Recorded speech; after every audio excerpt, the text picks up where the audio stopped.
tristesse quand Dieu fait choses. Il y a une épite. Notre endroit, notre église, je ne sais pas comment je peux dire à Jésus. Jésus, merci d'être là, d'être dans cet endroit. Parce qu'à cause de cet endroit, il a révélé quelque chose à moi qui était caché. Quelque chose que le diable étouffait depuis ma naissance. Quand je suis née, ma mère était entrée dans le coma. Elle devait mourir. Elle est restée pratiquement, je ne sais pas, même 6 à 1 an. J'étais grandi sans ma mère. J'étais bébé, je n'ai pas eu l'affection de ma mère. C'est là où je comprends que Dieu avait mis quelque chose en moi. Malgré toute ma jeunesse, je n'ai pas fait les choses comme les autres. Parfois, j'ai essayé d'aller au... Je n'ai jamais entré dans les clubs. Je n'ai jamais essayé de fumer ni la cigarette ni la drogue. Je n'ai jamais même goûté. L'alcool, j'ai essayé une fois et c'est tout. Parce que Dieu avait quelque chose en moi que je ne savais pas. Mais c'est dans cet endroit que Dieu a résisté cette chose. Je bénis l'Éternel pour cet endroit. Je bénis l'Éternel pour ma marraine. Je l'aime de tout mon cœur. Quand tu pries Dieu, Dieu fait des choses. Aujourd'hui, depuis hier, je ne sais pas pourquoi, je savais que c'était moi qui allais présider.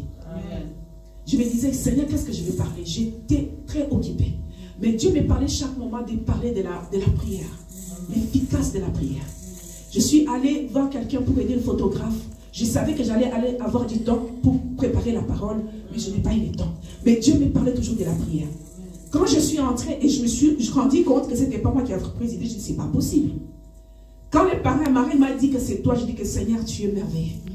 Tu es merveilleux parce que j'étais déjà prête sans savoir que je devais être. Tout parle de Dieu. Et c'est pour cela qu'on va lire dans le psaume 23. On va parler du psaume 23. Alléluia.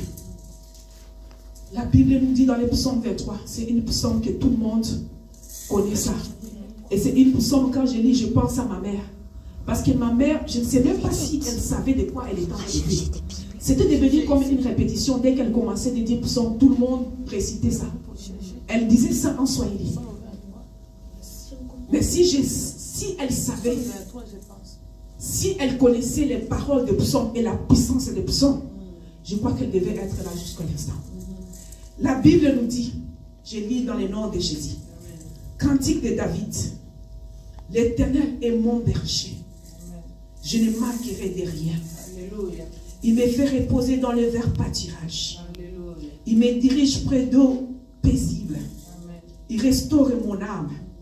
Il me conduit dans les sentiers de la justice à cause de son nom. Quand je marche dans la vallée de l'ombre de la mort, je ne crains aucun mal, car tu es avec moi. Ta houlette et ton bâton me rassurent. Tu dresses devant moi une table en face de mes adversaires. Tu oins l'huile ma tête et ma cape, mon coupe déborde. Oui, le bonheur et la grâce m'accompagneront tous les jours de ma vie et j'habiterai dans la maison de l'Éternel jusqu'à la fin de mes jours. Amen. Alléluia. Wow. Alléluia. Oh Jésus. Il y a la puissance. Il y a la puissance dans la prière. Les psaumes ici, David y priait son Éternel. Il y a la délivrance dans la prière. En lingala, on dit que le sambo tout la kate. Ça veut dire que la prière n'échoue jamais. Tu peux prier des années et tu dis que pourquoi Dieu ne me répond pas. Mais la prière n'échoue jamais. Quand Dieu va répondre, c'est le moment que personne ne peut s'entendre. Il y a une de mes sœurs qui me dit hier, elle m'a dit, quelqu'un l'a vu, il a dit que toi tu continues toujours à prier et que ta situation ne change pas. J'ai dit que non, la prière n'échoue jamais. Laisse les gens se moquer de toi. Amen. Laisse les gens te dire que comment elle prie Dieu et que ça l'échoue. C'est Dieu essaie de montrer aux gens quand il va te bénir. Même ceux qui disaient que est-ce qu'elle prie en vrai Dieu, ils vont voir. Quand Dieu élève quelqu'un de bas, c'est pour qu'il soit au-dessus pour que les gens le voient. David a compris une chose. Il a compris, il a dit l'Éternel est mon berger. On va expliquer un peu le mot berger. Berger, c'est quelqu'un qui protège ses brebis. Berger, c'est quelqu'un, quand il se réveille le matin, il doit prendre soin de ses brebis. Parce que s'il ne prend pas soin de ses brebis, les brebis seront perdues. Les bergers, il doit prendre ses brebis, il doit les raser. S'il ne rase pas les brebis, quand ils ont beaucoup de poils, ils n'arrivent pas à marcher, ils doivent tomber. Et quand un brebis tombe avec les poils, les bergers doivent être prêts pour les soulever. Les bergers, ils marchent toujours avec son veau, je ne sais pas comment, les bâtons. C'est pour contrôler que les brebis ne puissent pas s'éloigner de lui. Mais David a appelé Dieu qu'il est son berger. Les bergers, c'est quelqu'un qui te donne l'assurance. C'est comme une mère avec ses enfants. Un enfant bébé, il ne sait pas les dangers. Il ne sait pas si il va là-bas, il va toucher les faits. Mais la mère, elle est là comme un berger. David a compris quelque chose dans sa vie. Il a dit que l'Éternel est mon berger. Le berger, c'est quelqu'un qui te donne l'assurance. L'assurance, mais quand tout ne va pas bien, tu dis que non, je ne m'inquiète de rien parce que mon berger est avec moi. Parce que quand on va après, il a dit l'Éternel est mon berger. Il a complété que je ne manquerai de rien. Quand tu es un brebis, tu ne te soucies pas de ce que tu vas manger. Tu ne te soucies pas de ce qui va se passer demain. Le berger, il est là pour te protéger. Il est là pour te diriger là où tu dois aller manger. Si tu termines à manger, il est là pour pouvoir.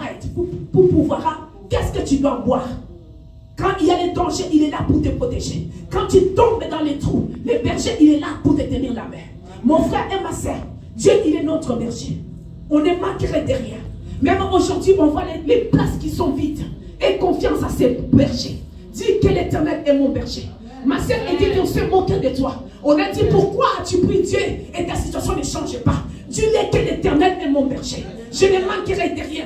Aujourd'hui, je suis sans papier. Mais demain, j'aurai des papiers. Moi qui est devant vous, les diables m'ont enfermé pendant 15 ans sans papier. Mais aujourd'hui, il est l'Éternel et mon berger.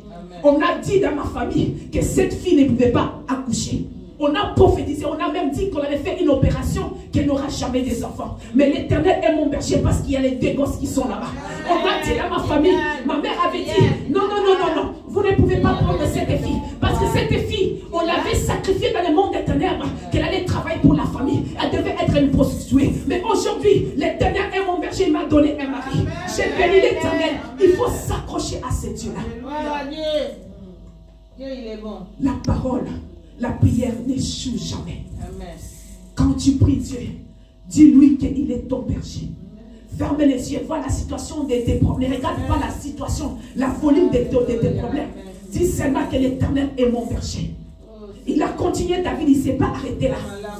Il a dit, il me fait reposer dans le vert pâturage.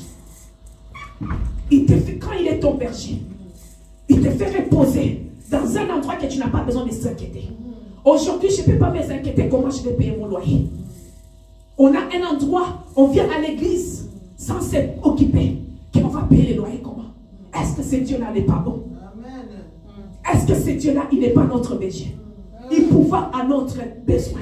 Il sait de quoi qu'on est capable. C'est la prière de quelqu'un. La prière de quelqu'un quelque part. Elle était enfermée, elle priait Dieu.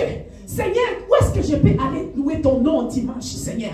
Je ne peux pas rester à la maison. La prière de quelqu'un est secouée. Dieu a ressuscité. Alléluia. Dieu a fait enlever quelqu'un de quelque part. Pour dire que oui, on va commencer l'église de dimanche. Ce n'était pas à cause de lui qu'on a commencé l'église ici. Ce n'est pas à cause d'elle qu'on a commencé dimanche ici. Parce que quelqu'un, quelque part, elle priait à l'Éternel. Elle savait que l'Éternel était son berger. Il allait pouvoir à tous ses besoins. De trouver un endroit qui peut louer l'Éternel. De trouver un endroit qui peut glorifier l'Éternel sans se rendre compte. De trouver un endroit que les gens peuvent se mettre à genoux et de prier pour toi. Ce n'est pas tous les églises que les gens se mettent à genoux prier pour nous. Ce n'est pas tous les églises que les gens prennent nos problèmes qui deviennent notre problème. Mais quand tu dis et tu mets que l'Éternel est mon berger, il est pourvoyeur en tout. Alléluia. Oh Jésus. Oh Jésus. Quand tu es dans les verts pâturages, tu ne peux pas t'inquiéter. Dis comment on va faire pour payer cet loyer. Dieu pourvoira à tout. Dieu pourvoira à tout, ma reine. Que Dieu te bénisse. Je vais faire un petit témoignage. Quand je voulais me marier, je disais à Dieu que j'ai besoin d'une marraine. Et je commençais à prier. Mes frères et sœurs, la prière est efficace. Amen. Tu n'as pas besoin de quelqu'un de prier pour toi. Si tu crois en Dieu, tu lui pries avec ton cœur. Tu l'ouvres ton cœur. Dieu va te parler toi-même. Il va te dire, la Bible nous dit qu'il n'est pas un homme pour mentir, ni le fils de l'homme pour se repentir. J'avais 2 personnes que je voulais qu'ils soient mes marraines. J'ai ma maman qui est à Liège, une maman à moi. Elle m'a beaucoup aidé des conseils. Quand j'avais des enfants, tout le temps, je l'appelais, elle me donnait des conseils. Je voulais qu'elle soit ma marraine. Mais elle était Simon qui parle. Je me dis, si je ne la prends pas, elle va se sentir mal, elle va dire, cet enfant, elle n'est pas reconnaissante. J'avais une autre sœur ici, je voulais qu'elle soit marraine parce que je la connaissais. Ces moments, marraine, elle venait à l'église, je disais seulement bonjour et au revoir. On ne sait jamais, elle est là. On ne s'est jamais eu l'occasion de parler avec elle. Amen. On n'a jamais, maman me dit tout le temps de parler, de m'accrocher à elle. Mais je n'ai jamais eu l'occasion de m'approcher d'elle. Je priais, Dieu m'a montré ma reine.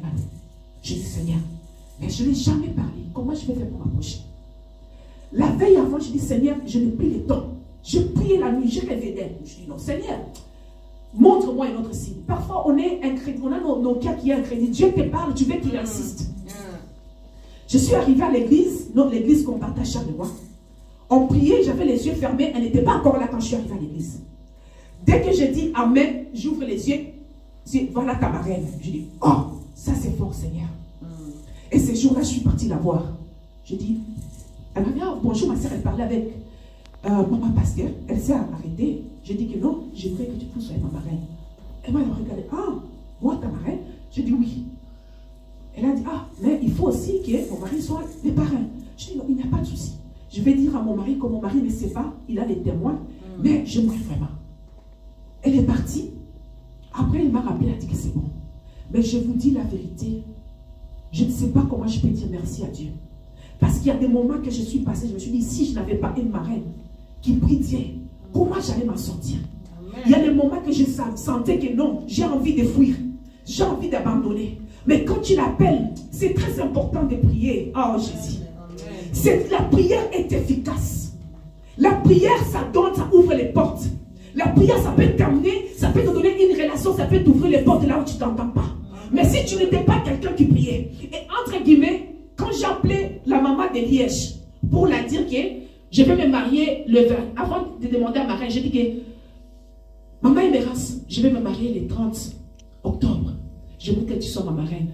Oh, ma fille, je suis désolée, je dois partir à Kamba. On doit faire les 100e année de papa, c'est moi qui parle. J'ai dit Alléluia. Quand Dieu planifie les choses et que tu es quelqu'un qui n'aime pas faire du mal, je suis très reconnaissante à toutes les personnes qui m'aident. Alors je me dis, Seigneur, tu m'as ouvert une porte que même elle-même là où elle sera, elle va dire que non, non, cette fille-là n'est pas un grand. Elle s'est souvenue, elle a vu tous les mal que j'ai fait, elle a vu tous les biens que j'ai fait. Alors, David avait compris que l'Éternel était son berger. David avait vu tout ce que Dieu a fait dans sa vie. Et pour accepter que quelqu'un est ton berger, ce n'est pas n'importe qui. Aujourd'hui, à part Dieu, je peux dire que ma marraine est mon berger. Quand j'ai des problèmes, je l'appelle marraine. Quand je vois que ça ne va pas avec les enfants, j'appelle marraine. Parce que je sais qu'elle est mon berger. Elle est là pour me protéger. Elle est là pour me donner les conseils. Et quand tu n'es pas tout droit, elle te dit la vérité en face. Ce n'est pas quelqu'un qui va parler derrière ton dos, bien te dit quelque chose comme ça, ne dit pas quelque chose comme ça. Et ça, je bénis l'Éternel, parce que mon Éternel est mon berger. Je vais fortifier quelqu'un. La prière est notre solution. La prière, c'est la clé de toutes les choses. La prière, ça peut t'ouvrir les portes là où personne ne peut jamais croire. La prière peut te donner la vie là où personne ne pourra jamais croire. Tu peux prier 10 ans, tu peux prier 12 ans, mais n'abandonne pas. Toutes tes prières, ça a quelque chose quelque part. Ça ne va pas se pourrir. Le sang est tout la caté. Le sang, ça ne peut jamais se détruire. La prière, c'est quelque chose, c'est comme si tu es en train de mettre ton argent dans les comptes bloqué quelque part. Tout ce que tu pries, un jour tu vas récolter. Et quand tu récoltes, Dieu te multiplie ça beaucoup de fois. David a continué de dire, il restaure mon âme. Non, il dit, il me fait reposer dans les verts pâtirages. Il me dirige près d'eau paisible. Dieu m'a dirigé à côté de ma reine pour que je puisse trouver un eau paisible. Pour que je puisse avoir une maman qui m'aide aujourd'hui. Et quand elle me regarde, elle a dit que je connais ta marraine. Et elle a dit, c'est ma reine Malou. Je dis, voilà. Et j'ai expliqué, j'ai dit, la marraine, ça veut dire que quand moi je ne suis pas là, elle est ta maman. Et il m'a dit, mais toi, tu n'as pas Je dis oui, c'est pour cela que j'ai une marraine. Il me dirige le plus de possible. Quand Dieu, tu pries, il va te diriger dans les endroits, dans relation avec des gens, que tu vas être paisible. Même quand il y a des situations difficiles dans ta vie, que Dieu t'ait béni avec quelqu'un, que ce soit les conseils de mariage. Si tu n'as pas une bonne personne, il va te dire d'abandonner. Il va te dire de fuir. Mais quand tu trouves une bonne personne à cause de la prière, il va te donner cette l'eau paisible. Tu vas boire, tu vas manger, être paisible. Parce que beaucoup de gens, ils peuvent être bien. Tu peux les voir en bonne santé, mais ils n'ont pas la paix. La paisible égale à la paix. Tu peux avoir tout ce que tu as, mais avoir cette paix du cœur, il n'y a que Dieu qui peut la donner. Et David avait compris, parce que Dieu avait fait de grandes choses dans sa vie. Et la Bible continue à dire, il restaure mon âme. Il a restauré notre âme. Il restaure notre âme dans la prière. Il te redonne une autre nouvelle vie. Il te donne une nouvelle identité. Que le monde avait su que cette personne était méchante. Elle était droguée. Elle était prostituée. Mais Dieu, quand il te prend, il te restaure une âme. Il te donne une âme nouveau. Il te donne une nouvelle vie. Il te donne une nouvelle départ. Il te met dans un endroit que personne ne peut jamais te toucher. Que la personne voit que non, ce n'est pas la personne qu'on connaissait avant. Parce qu'il est notre berger. Quand tu crois à cet berger, il est capable de faire impossible devient possible. C'est ce que David avait compris. Il avait compris que non, c'est Dieu ici, il est mon berger. Mon frère et ma soeur, le Dieu doit être notre berger. On doit se baser et croire fortement à la prière. Et croire fortement que Dieu, il est notre berger. Je ne vais pas tout raconter, mais je vais parler d'une chose que j'aime. Il dit à 4, il dit, quand je traverse, quand je marche dans la vallée de l'ombre de la mort, je ne crains aucun mal, car il est avec moi. Alléluia. Parfois, on voit les hommes de Dieu, les femmes de Dieu se mettre debout. Mais on ne sait pas qu'il y a des moments qui traversent les vallées de l'ombre de la mort. On ne sait pas dans quelle situation qu'ils traversent. Mais malgré la situation, les hommes et les femmes de Dieu, ils ont l'air bergers. Ils ne craignent rien. Il dit que tout ce que je passe maintenant, je ne crains rien. Parce que je sais qui je sers. Parce que je sais qui Dieu est capable de faire. S'il m'a pu enlever de l'Afrique jusqu'ici, s'il a pu me donner mes enfants, s'il a pu me donner un mari, un endroit pour me coucher, mes problèmes, ce n'est pas difficile devant Dieu. David a compris que même si je traverse de l'ombre de la mort, même si tu traverses des moments très difficiles de ta vie, accroche-toi à cette berger. Accroche-toi avec cette Jésus. Parce qu'il va restaurer son âme. Il va, et les choses qui est merveilleux, c'est quand David dit, les gens là se moquent de toi. Les gens là disent que non, elle ne sera pas sans papier. Et Dieu va faire une situation qu'ils seront en face de toi pour te voir. Ils seront, il va pas les... C'est ce que beaucoup de gens disent, pourquoi les méchants restent longtemps. Dieu fait exprès qu'ils soient longtemps pour qu'ils puissent voir ce qu'il va faire dans ta vie. Pour qu'il puisse... Parce que s'il ne voit pas, il ne va pas connaître que Dieu est puissant. Les gens vont se moquer de toi que oui, nous on était mariés à 25 ans, mais lui à 30 ans. Non. Dieu voulait qu'ils puissent voir avec leur propre Dieu. Il va mettre une table devant tes ennemis. Tes ennemis, tu les verras en face, pas loin. Il doit te voir relever. Notre église, il doit voir ça relever. Parce que le maître de cette église, il est notre berger. Parce que le maître de cette église, il est capable de tout. Il va mettre nos ennemis en face de nous. On va tirer avec eux en face. On va les regarder face à face. On ne va pas les regarder derrière. En ce moment, je dis que Dieu vous bénisse. On va continuer ça la prochaine fois. Parce que le temps est là. Notre Dieu, il est notre berger. Il est le berger de notre vie. Il est le soutien. Et c'est ça que ma reine avait une chanson. Dans ma voiture, il n'y a plus notre CD. Si je chante les CD, il y a Eliane. Non, remets les CD de ma reine Malou. Je dis oui, c'est tout ce qui passe. Il a intitulé que le soutien de ma vie. Elle avait compris que c'est lui le soutien de notre vie. Il est notre berger. C'est lui qui nous soutient dans les moments difficiles. Même quand on est dans la joie, il nous soutient. Même quand on est en bonne santé, il nous soutient. À combien plus fort quand on ne sera pas en bonne santé? À combien plus fort quand on sera par terre? Et c'est ça qui est le plus important. Mes frères et sœurs, quand vous traversez les moments bien, il faut être prête. Quand le moment que le diable va essayer de t'attaquer, que le moment que tu passes du bien, garde l'Éternel comme ton berger. Qu'il soit là pour te protéger dans les moments difficiles. Et quand tu pries, prie encore beaucoup. La prière prière va te protéger dans les mauvais moments. Il va te protéger, ça va te protéger dans les mauvaises avenirs. Prie Dieu. Il est notre berger. Il est le soutien de notre vie. Il est le soutien de cette église. Tous les membres de l'église que le diable va essayer de combattre pour nous faire la honte, pour nous mettre par terre. On doit savoir une chose, qu'il est notre berger et on ne manquerait de rien. On va prier, on va lui dire Dieu merci pour cet moment merveilleux.